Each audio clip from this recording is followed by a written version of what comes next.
Class 7 আজকে আমাদের পৃথিবীর পরিক্রমণ বলে যে চ্যাপ্টারটা আছে তার দ্বিতীয় ক্লাস।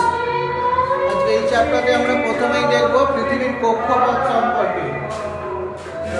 পড়ব পৃথিবীর কক্ষপথ। আমরা আগের দিনও পড়েছিলাম একটুখানি। প্রথমে জানবো কক্ষপথ কাকে বলবো।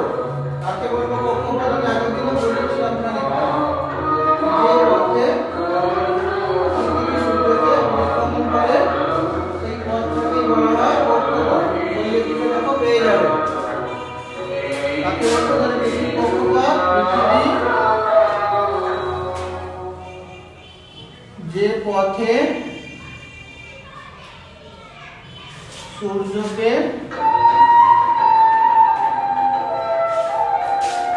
পরিক্রমণ করে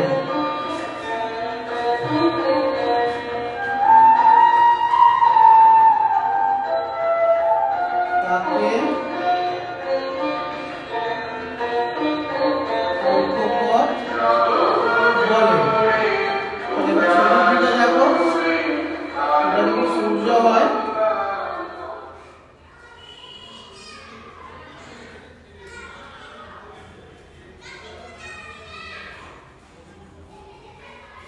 সূর্য হয় এর চারিদিকে পৃথিবী ঘুরছে, এটা পৃথিবী।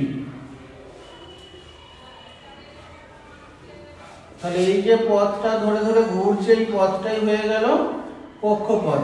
বোঝা গেছে? আগের দিনও বুঝিয়েছিলাম পৃথিবী যে পথে সূর্যকে পরিক্রমণ করে বা করছে সেই পথটাই হলো কক্ষপথ। আর কি জানি কক্ষপথের সম্পর্কে আমরা? এই কক্ষপথ দেখতে কেমন আগের দিনও বলেছিলাম। কক্ষপথ দেখতে কেমন হয়? কক্ষপথ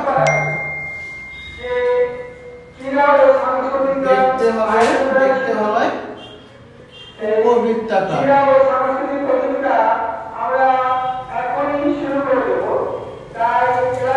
কক্ষপথটা দেখতে কেমন? উপবৃত্তাকার। এই পথটা কতখানি এখান থেকে শুরু করে পৃথিবী ঘুরে আবার এইখানে ফিরে আসলো, কতখানি সে রাস্তা গেল? কতখানি রাস্তা গেল? কক্ষপথের পরিধি আগের দিনও বলেছিলাম আমি। কক্ষপথের পরিধি 95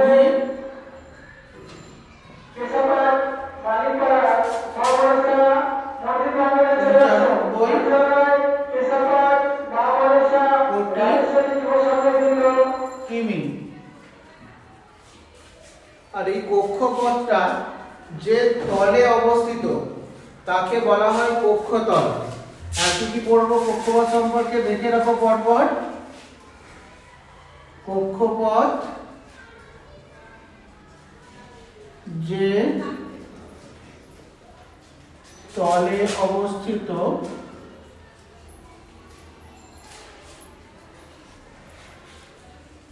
তাকে, বোঝা যাচ্ছে তো? বোর্ড থেকে বোঝা যাচ্ছে তো? একই না বলো, বুঝতে পারছি না আমি।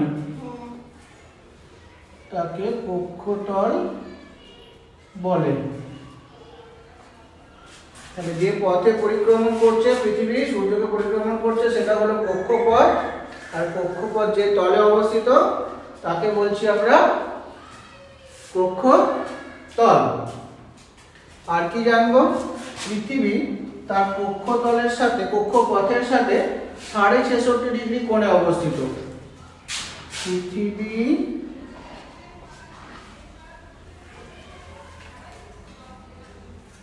তার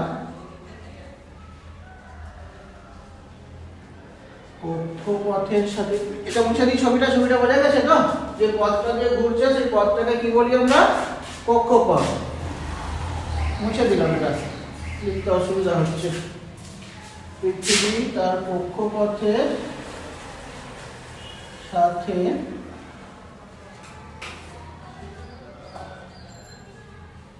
66.5 ডিগ্রি কোণে অবস্থিত।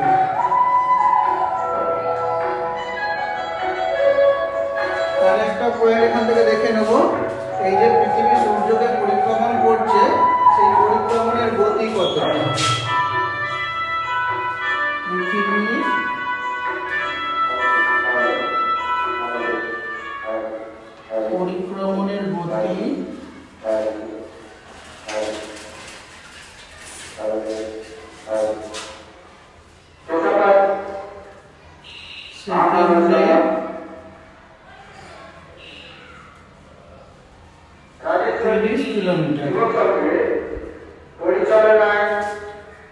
তাহলে কক্ষপথ সম্পর্কে আমরা কি শিখলাম?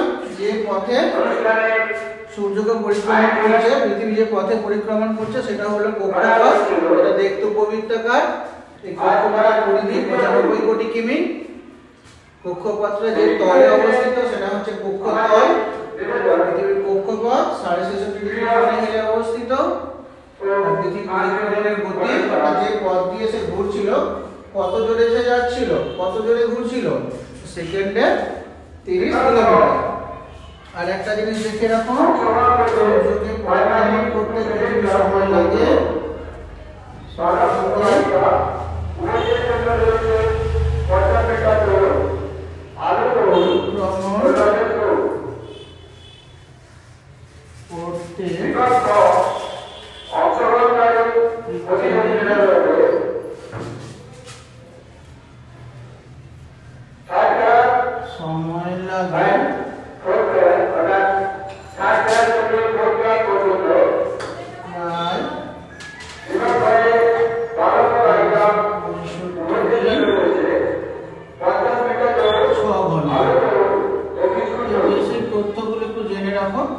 কতক্ষণ সময় লাগবে সূর্যের চারিদিকে একবার ঘুরে আসতে? মানে ধরো আমি দাঁড়িয়ে রইলাম, মানে সূর্য আমার চারিদিকে পৃথিবী ঘুরবে, তো কত সময় লাগবে একবার ঘুরে আসতে? 365 দিন 6 ঘন্টা, প্রায় 365 ঘন্টা লাগবে। কত জোরে ঘুরবে সে? প্রতি সেকেন্ডে 30 কিলোমিটার এই গতিতে সূর্যের চারিদিকে ঘুরছে। এই পর্যন্ত বোঝা গেল? কোনো অসুবিধা আছে কি? একইনাতে বলো। পৃথিবী যে পথে পরিক্রমণ করছে সেই পথটা হলো কক্ষপথ। কক্ষপথ যে তলে অবস্থিত সেটা হলো কক্ষতল। পৃথিবীটা কক্ষপথের সাথে 66 ডিগ্রি কোণে অবস্থিত রয়েছে। কক্ষপথটা দেখতে উপবৃত্তাকার। কক্ষপথের পরিধি 95 কোটি কিমি।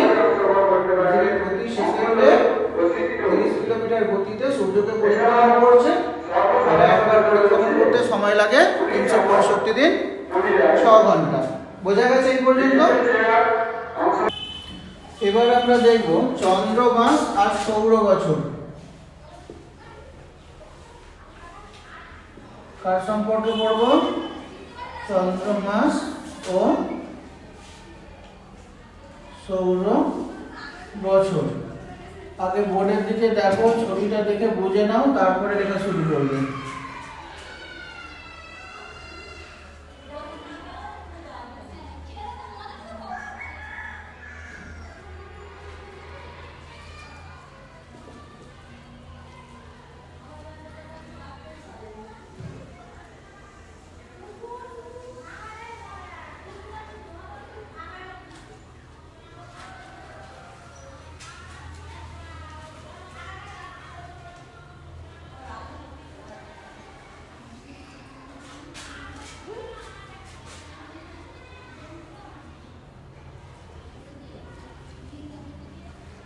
বোর্ডের দিকে দেখো একটু।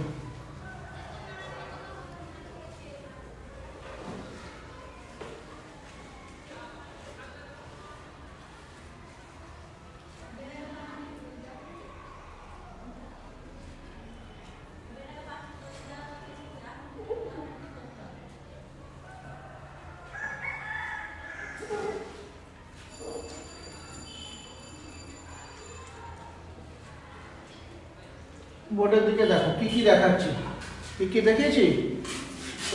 সূর্য, পৃথিবী আর চাঁদ।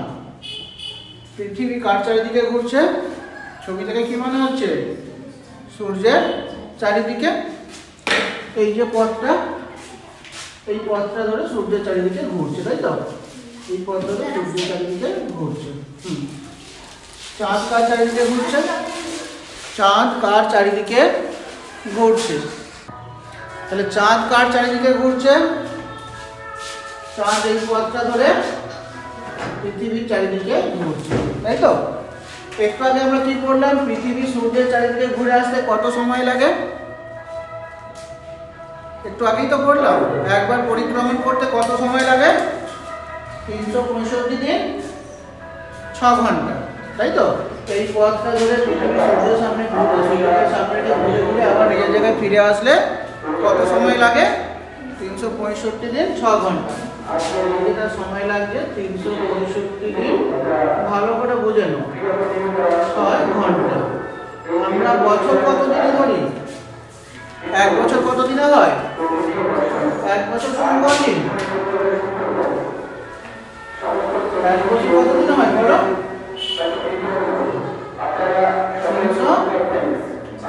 365 দিন। সময় কত লাগে? 365 দিন 6 ঘন্টা। আমরা বছর ধরি কত দিনে? 365 দিন। এই সময়টাকে বলা হয় সৌর বছর। এই সময়টাকে কি বলি? সৌর বছর। তাহলে সৌর বছর কাকে বলবো বলো? আমরা 365 দিনে এক বছর ধরি থাকি, তাই তো? এই সময়টাকে বলা হয় সৌর বছর। কিন্তু প্রকৃত সময় কত লাগে? 365 দিন 6 ঘন্টা, তাই তো? তাহলে সৌর বছরের সংখ্যায় কি লিখবে? আমরা সাধারণভাবে ধরে থাকি যে 365 দিনে পৃথিবী সূর্যকে পরিক্রমণ করে, সাধারণভাবে ধরে থাকি। এই সময়টাকে বলা হয় সৌর বছর। কিন্তু প্রকৃত সময় কত লাগে? 365 দিন 6 ঘন্টা। তাহলে সৌর বছর বড় না পরিক্রমণের সময় বড়? কোনটাতে বেশি সময় লাগে? কোনটাতে বেশি সময় লাগছে? এটা সৌর বছরের সময়। আর প্রকৃত পক্ষে কতটা লাগছে? 365 দিন 6 ঘন্টা। তাহলে বলো সৌর বছর বড় নাকি প্রকৃত সময়টা বড়? প্রকৃত সময়টা বড়। কত বেশি? 6 ঘন্টা বেশি মাত্র, তাই তো? কোনটার ক্ষেত্রে সময় বেশি লাগছে? প্রকৃত পরিক্রমণ। বছর কত দিন হচ্ছে? 365 দিন। এই সময়টাকে বলা হয় সৌর বছর। তাহলে সৌর বছরের সময় কি লিখবো? কি বললাম? আমরা সাধারণভাবে ধরে থাকি যে সূর্যকে পরিক্রমণ করতে পৃথিবীর সময় লাগে 365 দিন। এই সময়টাকে বলা হয় সৌর বছর। বোঝা গেল? কি বললাম বলো? আমরা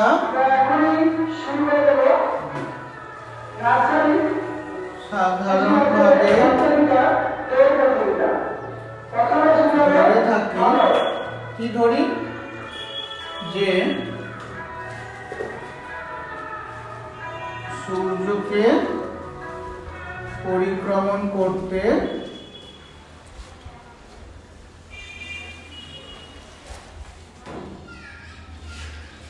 পৃথিবীর সময় লাগে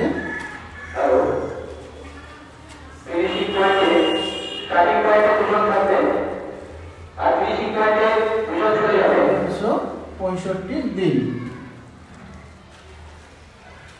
এই সময়কেই সৌর বছর বলে। এই পর্যন্ত বুঝতে পেরেছো? কতদিন ধরে থাকি আমরা? 365 দিন। প্রকৃতপক্ষে কি 365 দিনে হয়ে যায়? আর একটু বেশি সময় দরকার পড়ে। আর একটু বেশি সময় দরকার লাগে। যেহেতু আমরা 365 দিনে ধরে থাকছি, তাই এই সময়টাকেই আমরা বলে থাকি সৌর বছর। ঠিক আছে, বোঝা গেছে তো? তাহলে সৌর বছর আর পরিক্রমণ কাল দুটোর মধ্যে পার্থক্য বুঝতে পেরেছো তো? দুটোর মধ্যে কতখানি পার্থক্য থাকে? 6 ঘন্টা। ঠিক আছে, এই পর্যন্ত বোঝা গেছে? এবার আমরা দেখব চন্দ্রমাস। এটা মুছে দিলাম।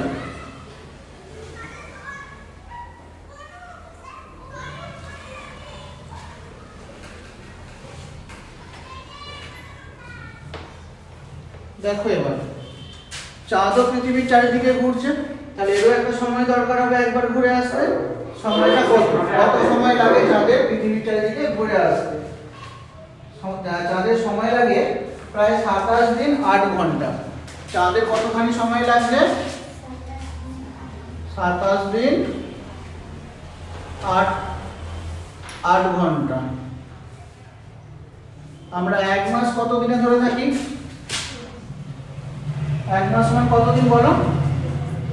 30 দিন। প্রকৃত সময় কত লাগছে?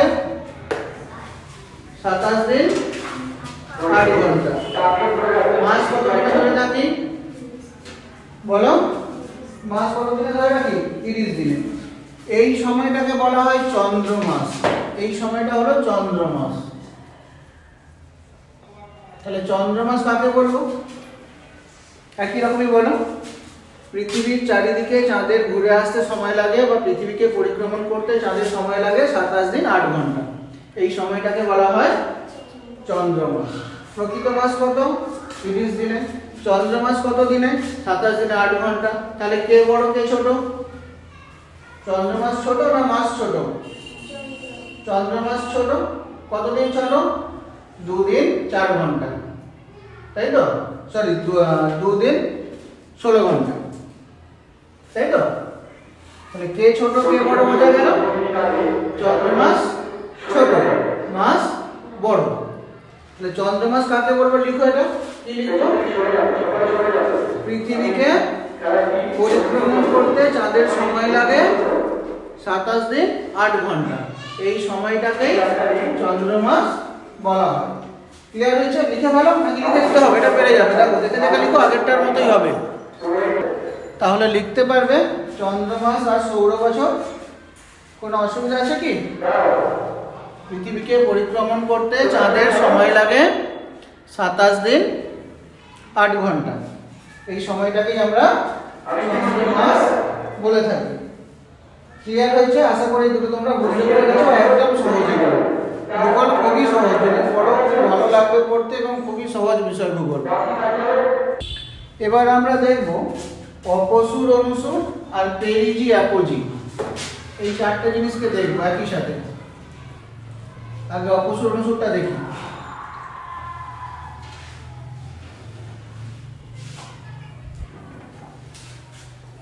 একটু ভালো করে বোর্ডের দিকে দেখতে থাকো।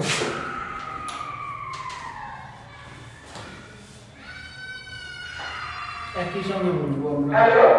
গার্জেনরা একটু পিছিয়ে থাকবেন, আর ছোট বাচ্চাদের দৌড় হচ্ছে তো আপনারা একটু প্রথম কাজ করবেন, ওদের শুনতে অসুবিধা হচ্ছে। আর প্রতিযোগী বাচ্চাদের এটুকু বলি, তোমরা বাঁচি চলে দৌড়াবে।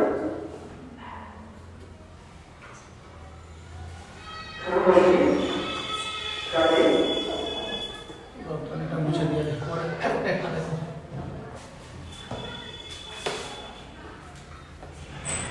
দেখো আর বোঝো আগে।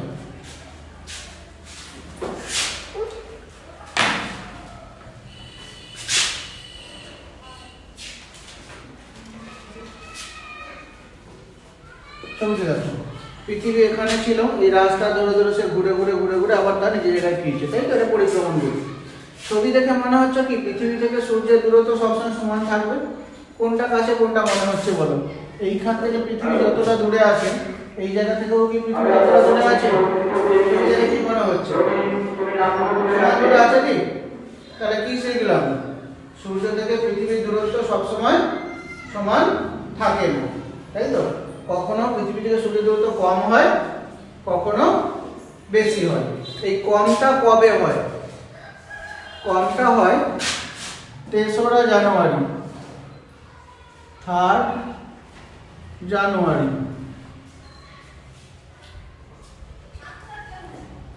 আর বেশিটা কবে হয়? এই যে বেশিটা হলো, বেশি দূরত্বটা, এটা কবে হলো? বেশি দূরত্বটা কবে হলো? সূর্য থেকে যে পৃথিবীর দূরত্ব সব থেকে বেশি হয়, এটা কোন তারিখ হয়? কমটা কোন তারিখে হয় দেখলাম? 3রা জানুয়ারি। বেশি দূরত্বটা কবে হয়? এটা হয় 4th জুলাই বা 4থা জুলাই।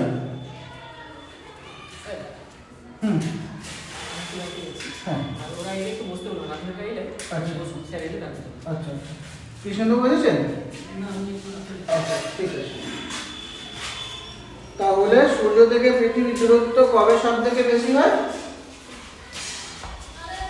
বেশি কবে হয়? 4থা জুলাই। আর কম কবে হয়? 3রা জানুয়ারি। যখন দূরত্ব কম হয় তখন দূরত্বটা কত হয়? এই যে দূরত্ব কম, আমি বললাম যে আমার ঘর থেকে তোমার ঘর দূরে অবস্থিত, কতখানি দূরে অবস্থিত? অর্থাৎ এই দূরত্বটা কত? 1 কিলোমিটার, 2 কিলোমিটার, 5 কিলোমিটার, 10, কতখানি দূরে থাকে? এই 3রা জানুয়ারি সূর্য পৃথিবী সূর্য থেকে কতখানি দূরে থাকে? দূরত্বটা কত? দূরত্ব হয় 70 লক্ষ কিমি। 14 কোটি 70 লক্ষ কিমি। বুঝতে পারলেন? 3রা জানুয়ারি সূর্য থেকে পৃথিবীর দূরত্ব সব থেকে কম হয় বললাম, কত হয়? প্রায় 14 কোটি 70 লক্ষ কিমি। এটা হচ্ছে অনুসুর অবস্থান। এই অবস্থানটাই হচ্ছে অনুসুর অবস্থান, অর্থাৎ যখন পৃথিবী সূর্যের সব থেকে কাছে অবস্থান করে সেই অবস্থানটাই হলো অনুসুর অবস্থান। আর যখন সব থেকে দূরে অবস্থান করে সেটা হচ্ছে অপসুর অবস্থান। আমরা কি পড়ছি এখন? কি সম্পর্কে পড়ছি? অপসুর ও অনুসুর। কি সম্পর্কে পড়ছি আমরা এখন? অপসুর আর অনুসুর থেকে। যখন সব থেকে কাছে অবস্থান করছে সেই অবস্থানটাকে আমরা বলছি অনুসুর অবস্থান, অর্থাৎ এই অবস্থানটার নাম কি হয়ে যাবে তখন? অনুসুর অবস্থান। অনুসুর অবস্থান।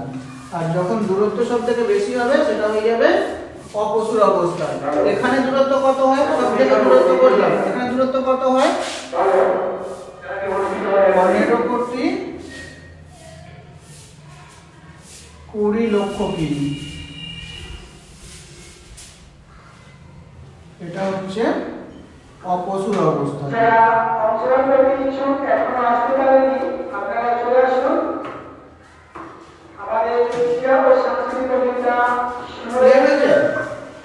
তাহলে অপসুর কবে হচ্ছে?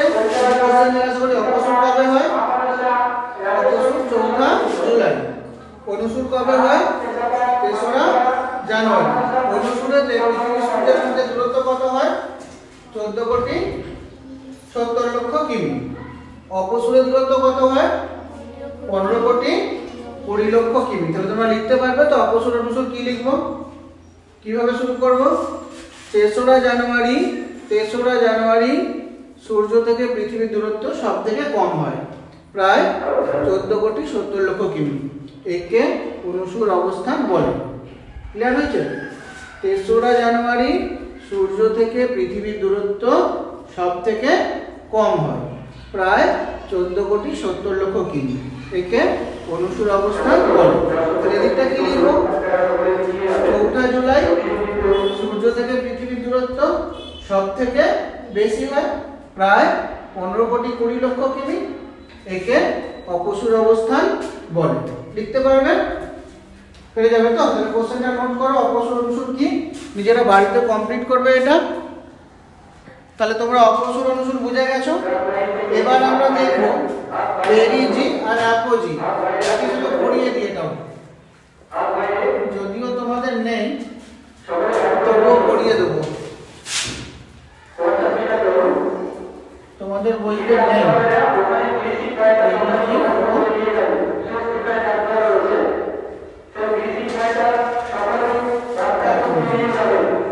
এটাও পড়ে নাও, বোর্ডের দিকে যাও।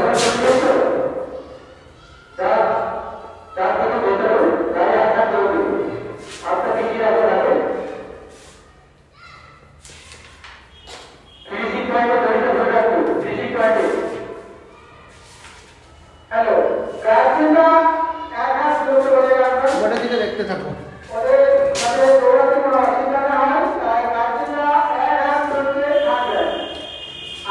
সঙ্গে সঙ্গে আমি কি করেছিলাম? আর একটা পথ করেছিলাম।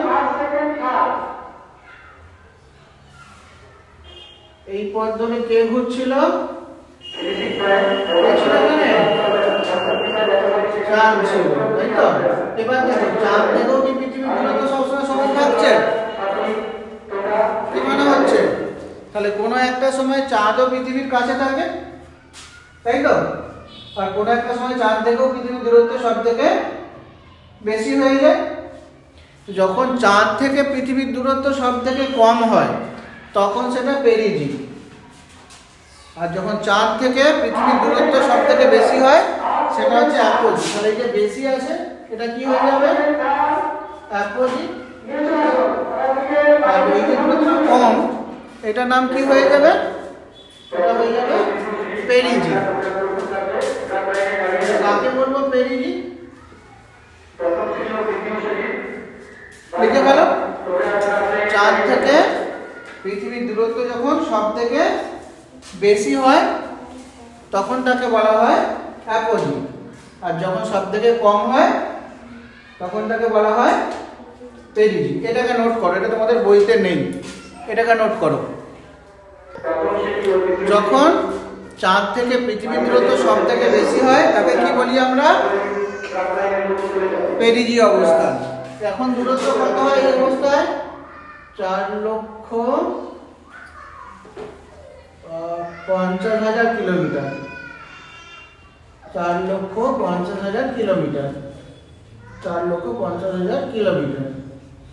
আর পেরিজিতে দূরত্ব হয় সব থেকে কম হয়, সেটা হচ্ছে তোমার 3,63,000 কিলোমিটার।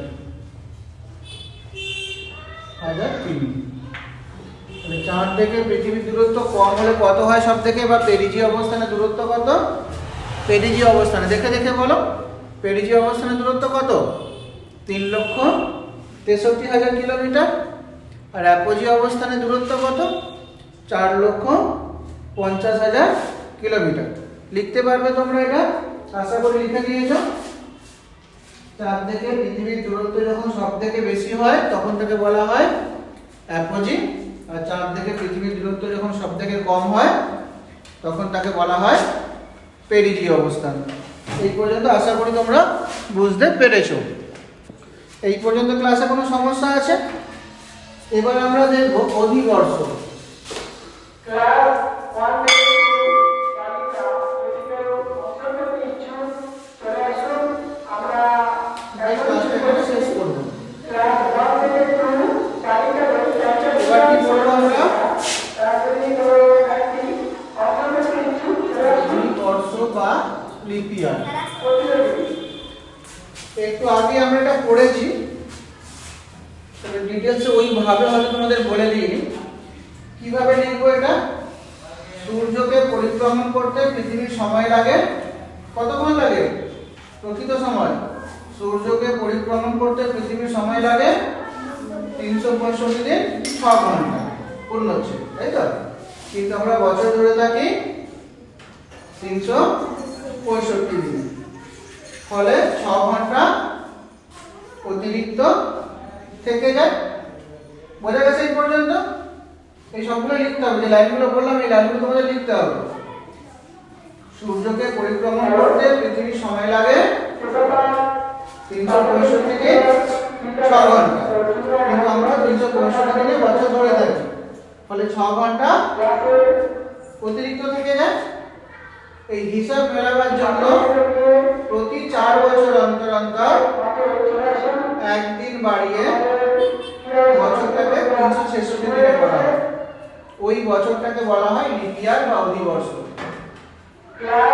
তাহলে 6 বছর ছাড়া ছাড়া বছর 366 দিনে হয়। 4 বছর ছাড়া ছাড়া 6 ঘন্টা করে যদি বেশি থেকে যায়, তাহলে 4 বছরে কত ঘন্টা বাড়বে? 24 ঘন্টা। 24 ঘন্টা সমান কত দিন? একদিন হয়ে গেল। তাহলে বছরটা কত দিনে হবে? 366 দিন, একদিন বেড়ে গেল। তাহলে কত বছর ছাড়া ছাড়া বছর 366 দিনে হয়? 4 বছর ছাড়া ছাড়া। আচ্ছা, ওই যে একদিনটা বাড়ালাম, ওই একদিনটা কোন মাসে যোগ করি? ওই একদিনটা আমরা ফেব্রুয়ারি মাসে যোগ করি। তাহলে ওই বছর ফেব্রুয়ারি মাসটা কত দিনে হবে? ফেব্রুয়ারি মাস কত দিনে হয়? ঠিক গো, ফেব্রুয়ারি মাস কত দিনে হয়? ফেব্রুয়ারি মাস সাধারণভাবে 28 দিনে হয়, কিন্তু যে বছরটা অধিবর্ষ হবে সেই বছর ফেব্রুয়ারি মাস কত দিনে হবে? 29 দিনে। আর বছরটা 366 দিনে। যে বছরকে আমরা 4 দিয়ে ভাগ করতে পারবো, পুরোপুরি মিলে যাবে, সেই বছরগুলো অধিবর্ষ হবে। যেমন ধরো, দেখো দেখি নিজেরা করে, 2024 দিলাম একটা, আর 2025 দিলাম একটা। দেখো দেখি কাকে 2 দিয়ে পুরোপুরি ভাগ করা যায়, 4 দিয়ে, কাকে 4 দিয়ে পুরোপুরি ভাগ করা যায়, কাকে ভাগ করে দেখো একবার, তাহলে নিজেরাই বুঝে যাবে। ভাগ করো, 4 দিয়ে ভাগ করো, ভাগ করো। তাহলে বোর্ডের দিকে দেখো, কাকে 4 দিয়ে ভাগ করতে পারলাম? 2024 সালটাকে 2024 সালের ফেব্রুয়ারি মাস কত দিনে হওয়ার কথা? কি বললাম একটু আগে? যাকে আমরা 4 দিয়ে ভাগ করতে পারবো সেই বছরগুলো কত দিনে হবে? তাহলে ক্যালেন্ডারের দিকে দেখো, দেখতে পেলে দেখো ফেব্রুয়ারি মাস কত দিন ছিল? মাসটা কত দিনে? জানুয়ারি কত দিনে? 31। ফেব্রুয়ারি কত দিনে হয়েছিল? বেশ। মার্চ কত দিনে? এপ্রিল এটা গণনা শিখেছে তো? গণনা শিখেছে তো? বার করে এখানে বেশ। তাহলে 2025 দেখো, 2025 ফেব্রুয়ারি মাস কত দিনে? 28 দিনে। আগের বছরে একদিন বেশি ছিল 2024 এ। কেন ছিল? ওই 6 ঘন্টা করে যে ভুল হিসাব করে আসছিলাম সেটা মেলানোর জন্য। আশা করি বুঝতে পেরেছো। তাহলে যে বছর ফেব্রুয়ারি মাসটা 29 দিনে হবে সেই বছরটা হবে অধিবর্ষ। তাহলে এই দুটোর মধ্যে কোনটা অধিবর্ষ? কোন বছরটা অধিবর্ষ? এই বছরটা অধিবর্ষ। এই বছরটা ফেব্রুয়ারি মাস কত দিনে ছিল?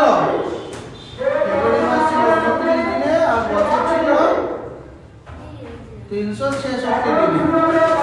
এই বছরটাতে ফেব্রুয়ারি মাস কত দিনে হবে? ফেব্রুয়ারি হবে 28 দিনে আর বছর কত দিনে হবে? 365 দিনে। তাহলে অধিবর্ষের দিনে বছর কত দিনে হয়? 366 দিন। ওই এক দিনটা কোথায় যোগ করি? ফেব্রুয়ারি মাসে। বুঝতে পারলে?